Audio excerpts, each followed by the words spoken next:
আসসালামু আলাইকুম, শুভরাত্রি। নিশ্চয়ই সবাই ভালো আছেন। আলহামদুলিল্লাহ, আমিও ভালো আছি। আজকে আমি আপনাদের সাথে শেয়ার করব মানুষের চোখের চারপাশ কেন কালো হয়ে যায়। আমরা সকলেই জানি ঘুম কম হলে বা কম ঘুমালে চোখের চারপাশ কালো হয়ে যায়। কিন্তু আপনি কি জানেন ভিটামিন ডি এর অভাবেও কিন্তু চোখের চারপাশ, চোখের নিচে কালো দাগ পড়ে যায় এবং চোখের চারপাশ কালো হয়ে যায়। ভিটামিন ডি এর অভাবে আর কি কি সমস্যা হতে পারে আপনার শরীরে জেনে নিন। যেমন শরীরে প্রচণ্ড দুর্বলতা দেখা দেয়। তারপর হলো চোখের নিচে কালো দাগ পড়ে যায়।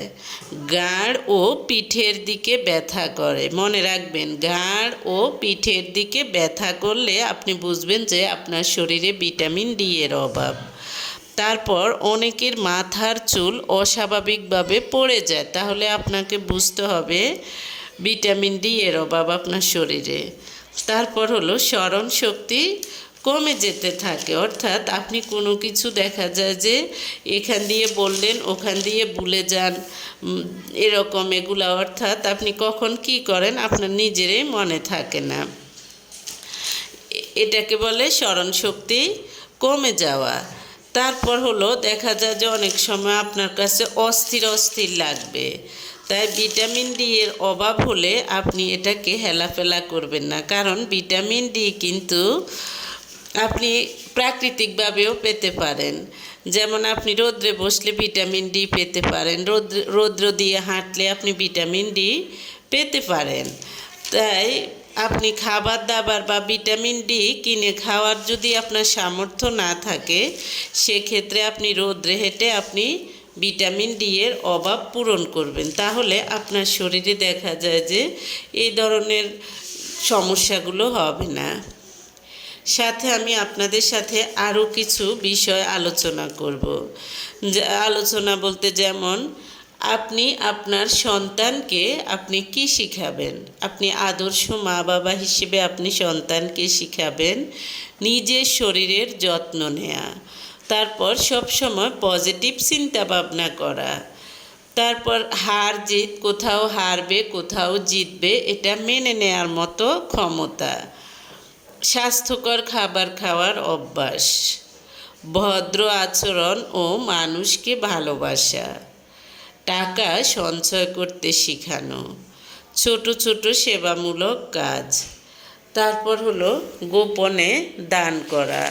ছোট ছোট সেবামূলক কাজ বলতে যেমন বারান্দায় পানি লাগিয়ে রাখলে বারান্দায় একটা বাটিতে একটু পানি রাখতে বলবেন, কয়টা চাউল রাখতে বলবেন। এগুলো যখন পাখিরা খাবে তখন হলো আপনার সন্তান এগুলোর জন্য ভালো সওয়াব পাবে, অর্থাৎ আল্লাহর কাছ থেকে পুরস্কৃত হবে। আর আপনি শেখাবেন রাগ বুদ্ধিকে মেরে ফেলে, অলসতা সফলতাকে মেরে ফেলে। এটা কিন্তু ছোট বড় প্রত্যেক মানুষের জন্যই প্রয়োজন। অহংকার উন্নতিকে মেরে ফেলে, হিংসা শান্তিকে মেরে ফেলে, সন্দেহ বিশ্বাস নষ্ট করে। তাই আমাদের সবার উচিত হলো এগুলোর থেকে দূরে থাকা। তাই আপনি একজন সার্থক মানুষ হিসেবে অবশ্যই আপনি সবাইকে এগুলো শেখানোর চেষ্টা করবেন। কারণ মানুষ দেখা যায় যে না হয় আপনার যদি স্মৃতিশক্তি কমে যায়, আপনার বিভিন্ন ধরনের সমস্যা হয়ে আপনি অসুস্থ হয়ে যান, তখন অনেক মানুষ আপনাকে ব্যবহার করবে, আপনার থেকে সুবিধা নেবে। আপনি যাতে আরও বেশি বেশি দেন তাদেরকে, এজন্য দেখা যায় যে আপনাকে হিংসুটে বলবে, কৃপণ বলবে এবং অন্যান্য অনেক আলতু ফালতু কথা বলে ছোট করবে। কারণ এই ধরনের মানুষ দেখা যায় যে আপনাকে দিবে না, কিন্তু আপনার থেকে কিভাবে নেওয়া যায় সেই ধরনের পন্দি ফিকির করবে। তাই জীবনের প্রতিটা মুহূর্ত মূল্যবান। এ ধরনের মানুষের কথায় কান না দিয়ে নিজের মানসিক শান্তি ও সুখকেই আপনি প্রাধান্য দেবেন। আপনি সুস্থ থাকার চেষ্টা করবেন এবং অন্যকেও সুস্থ রাখতে সাহায্য করবেন।